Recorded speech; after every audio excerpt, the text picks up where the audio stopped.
नवरात्रि में हम भगवती के 9 स्वरूप की आराधना करते हैं। देवी के प्रत्येक रूप में जीवन का संदेश निहित है। माँ के 9 स्वरूपों से हमें जीवन किस प्रकार जीना है, इसकी प्रेरणा मिलती है। इस स्पेशल रिपोर्ट में हम आपको बता रहे हैं माँ के 9 रूपों का दुनिया को दिया गया संदेश। शैलपुत्री देवी भगवान शिव के सामने जिद कर अपने पिता के प्रेम में आकर बिना निमंत्रण मिले भी यज्ञ में गई थी।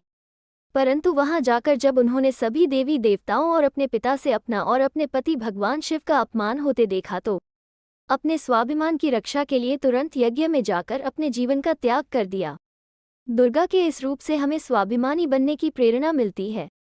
साथ ही यह भी सीखने को मिलता है कि कभी किसी के प्रेम में स्वयं को झुकने नहीं देना चाहिए।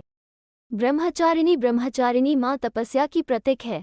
भगवान शिव को पति रूप में पाने के लिए भगवती ने कठोर तप किया। हर प्रकार के कष्ट सहने के बाद भी अपने निश्चय को दृढ़ रखा और अंत में शिव को प्रसन्न कर उन्हें अपने पति के रूप में प्राप्त किया।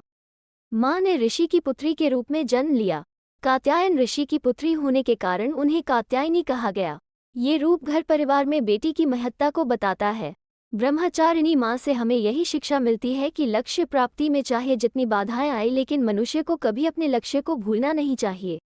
लगातार लक्ष्य के लिए कार्य करने से मनुष्य अपने लक्ष्य की प्राप्ति अवश्य करता है। चंद्रघंटा माँ चंद्रघंटा का अवतार आसुरी शक्तियों का विनाश करने के लिए हुआ था।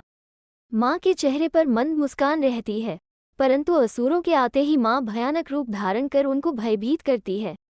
माँ चंद्रघंटा के इस रूप से भक्तों को यही संदेश मिलता है कि संसार में सदा प्रसन्न होकर जीव, लेकिन यदि कोई आप पर या आपके प्रियजनों पर कुदृष्टि रखता है तो उसका विनाश कर देना चाहिए।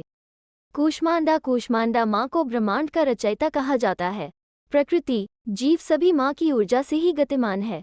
माँ का ये स्वरूप हमें संसार में स्त्री का महत्व समझाता है। स्त्री से ही संपूर्ण संसार की रचना होती है। उसमें अनन्य शक्तियाँ हैं, लेकिन संसार उसे कमजोर समझता है। माँ स्त्री की क्षमता का रूप ही अपने इस जगत जननी रूप में दिखा रही है। काल रात्रि जब संसार में पाप बढ़ता है, आसुरी शक्तियों का आतंक बढ़ता है, तब काल रात्रि प्रकट होती है। माँ का ये रूप बहुत ही रौद्र होता है। वो आसुरी शक्तियों का नाश करती है, अंधकार को मिटाकर प्रकाश फैलाती है। माँ का ये रूप हमें स्त्री के भीतर विद्यमान अपार शक्ति का भान कराता है।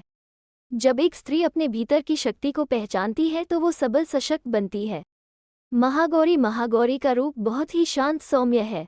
वो ममतामयी है। माँ का ये रूप हमें हर परिस्थिति में संयमित रहने की सीख देता है। महिलाएं घर परिवार और संबंधों का निर्वाह भली भांति करती हैं, लेकिन कई बार वे भी मुश्किल परिस्थितियों में विचलित हो जाती हैं। ऐसी विकट परिस्थिति में भी संयमित रहा जाए तो समस्या का समाधान सरलता से हो सकता है। स्कंद माता, स्कंद यानी कार्तिकेय की माता होने के कारण माँ पार्वती को स्कंद माता नाम मिला है। कार्तिकेय शिव और पार्वती के पुत्र हैं। वो देवताओं के सेनापति हैं और बहुत ज्ञानी भी हैं। ये ज्ञान उन्हें अपनी माँ से प्राप्त हुआ है। कहा जाता है कि महाकवि कालिदास पर भी माँ स्कंद माता की कृपा थी। माँ का ये रूप हमें बताता है कि स्त्री हो या पुरुष, हर कोई ज्ञान प्राप्त करने का अधिकारी है। कात्यायनी एक महान ऋषि थे। कात्यायन, उन्होंने माँ आदिशक्ति की तपस्या की और पुत्री रूप में उन्हें प्राप्त करने की इच्छा। माँ ने ऋषि की पुत्री के रूप में जन्म लिया। कात्यायन ऋषि की पुत्री होने के कारण उन्हें कात्यायनी कहा गया। ये रूप घर परिवार में बेटी की महत्ता को बताता है।